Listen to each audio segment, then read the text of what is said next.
Hello guys, let's make కాకరకాయ chutney.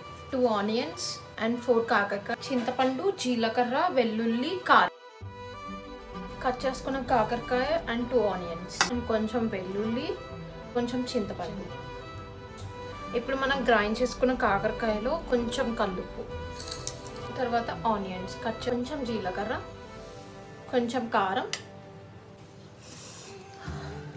Super ఉంది. First నూనె, మళ్ళీ ఎండుమిర్చి, శనగపప్పు, మినప్పప్పు, పువ్వులు, జీలకర్ర, కొంచెం ఇంగువ, కొంచెం వెల్లుల్లి, కరివేపాకు, పసుపు,